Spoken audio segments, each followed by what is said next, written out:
पुराने वक्तों में किसी गांव में एक आदमी रहता था जिसने एक घोड़ा पाल रखा था। इस आदमी के 4 बेटे थे। बाप के लिए तो चारों ही बहुत प्यारे थे, मगर अक्ल के एतबार से वो सब के सब नहायत बेवकूफ थे। जब वो आदमी वफात पा गया तो इसके बेटों ने आपस में मशूरा किया कि अब उस घोड़े को कौन पाले। आखिरकार उन्होंने ये फैसला किया कि घोड़े को काट कर आपस में तकसीम कर लेते हैं ताकि हर भाई के हिस्से में एक एक टांग आ जाए। लेकिन मसला ये था कि घोड़े के बाकी जिस्म को कैसे बांटा जाए।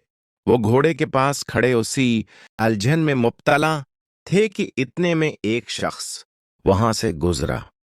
उसने पूछा, भाइयों, किस बात पर झगड़ रहे हो? शायद मैं कोई हल बता सकूं। एक भाई ने कहा, हम 4 भाई हैं, आप बताइए इस घोड़े को बराबर कैसे तकसीम करें। इस शख्स ने कहा, ये तो बहुत आसान है, घोड़ा बेच दो और जो रकम मिले आपस में बराबर बांट लो। चारों भाई इस बात पर राजी हो गए और घोड़े को बेचने के लिए शहर की तरफ रवाना हो गए। घोड़े की चोरी। सफर के दौरान वो एक जंगल में पहुंचे। रात हो चुकी थी, सब बहुत थके हुए थे, लिहाजा वो वहीं सो गए। रात के किसी पहर एक चोर वहां से गुजरा। उसने देखा कि चारों भाई गहरी नींद में खराटे ले रहे हैं। चोर ने आहिस्ता से घोड़े की रस्सी खोली और घोड़ा लेकर फरार हो गया। कुछ देर बाद एक भाई की आंख खुली तो उसने देखा कि घोड़ा गायब है। उसने फौरन बाकी भाइयों को जगाया। एक भाई ने अंगड़ाई लेते हुए कहा, सो जाओ, रमजान खान ले गया होगा, सुबह देख लेंगे। ओंट का मामला। सुबह चारों भाई रमजान खां को ढूंढने निकले। रास्ते में उन्हें ऊंट के पांव के निशान नजर आए। एक ने कहा, ये नर ऊंट है। दूसरे ने कहा, ये एक आंख से अंधा है। तीसरे ने कहा, ये रस्सी तोड़कर भागा है। इतने में एक शख्स परेशान हाल आता दिखाई दिया। उसने पूछा, क्या तुम लोगों ने मेरा ऊंट देखा है? चारों ने बीक आवाज कहा, हमने ऊंट नहीं देखा, आगे तलाश करो। वो शख्स हैरान हो गया और बोला, तुम्हें इतनी तफसील मालूम है, फिर भी कहते हो कि नहीं देखा? जरूर तुम ही चोर हो। वो सब बादशाह के दरबार की तरफ चल पड़े। औरत के कदमों के निशान। रास्ते में उन्हें एक इंसान के कदमों के निशान नजर आए। एक भाई ने कहा, ये औरत के कदम हैं। दूसरा बोला, ये घर से नाराज होकर निकली है।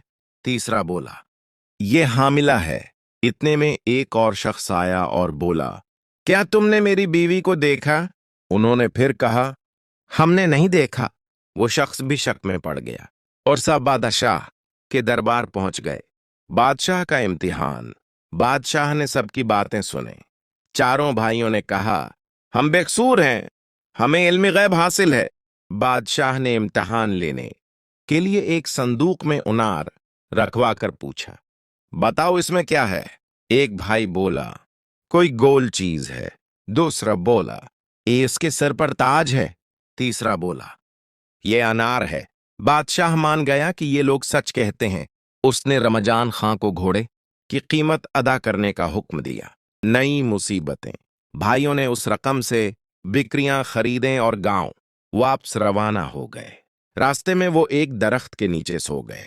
एक भाई ने ख्वाब में देखा कि बकरियां साजिश कर रही हैं। सब घबरा कर भाग गए और बिक्रियां छोड़ दें। गुलामी और नई बेवकूफियां। एक घड़सवार ने उनसे गनती करवाई और उनकी अक्लमंदी से फायदा उठाकर उन्हें गुलाम बिना लिया। एक भाई ने मुट्ठी उड़ाने के चक्कर में बूढ़ी मां को मार डाला। दूसरे ने बेल ज़बह कर दिए। तीसरे ने फसल को आग लगा दी। चौथे ने बकरियां कितों के हवाले कर दें। आखिरी अंजाम।